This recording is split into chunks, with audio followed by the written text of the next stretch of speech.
ഇനി നമുക്കൊരു മധുരമായാലോ? ക്യാരറ്റ് ഹൽവ.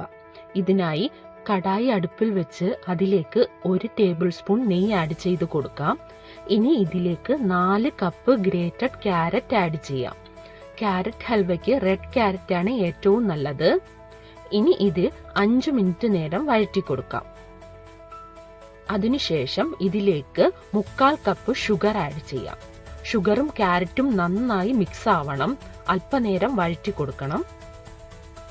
നന്നായി മിക്സ് ആയതിനു ശേഷം ഇതിലേക്ക് 1 ടീസ്പൂൺ ഏലക്ക പൊടിയും 1/2 കപ്പ് പാലും ചേർത്ത് കൊടുക്കാം.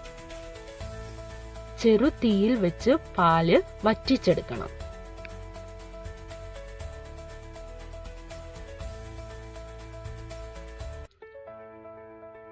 വറ്റി വരുമ്പോൾ ഇതിലേക്ക് 1 ടീസ്പൂൺ നെയ്യ് കൂടെ ആഡ് ചെയ്യാം. ഇനി ഇതിലേക്ക് 1/2 കപ്പ് മാവ അല്ലെങ്കിൽ കോയ ആഡ് ചെയ്ത് കൊടുക്കാം. മാവ അവൈലബിൾ അല്ലെങ്കിൽ അതിനു പകരമായി പാൽപ്പൊടി ആഡ് ചെയ്യാവുന്നതാണ്.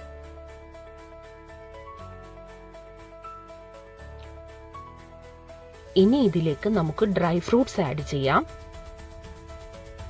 ഞാൻ ഇവിടെ കാഷ്യൂ നട്ട്സ് ആണ് ആഡ് ചെയ്തിരിക്കുന്നത്. ആൽമണ്ട്സ്, പിസ്താഷ്യൂ എന്ത് വേണമെങ്കിലും നമുക്ക് ആഡ് ചെയ്യാം. ഇനി നന്നായി മിക്സ് ചെയ്ത് കൊടുക്കാം. തീ നമുക്ക് ഓഫ് ചെയ്യാം. നമ്മുടെ ക്യാരറ്റ് ഹൽവ തയ്യാർ.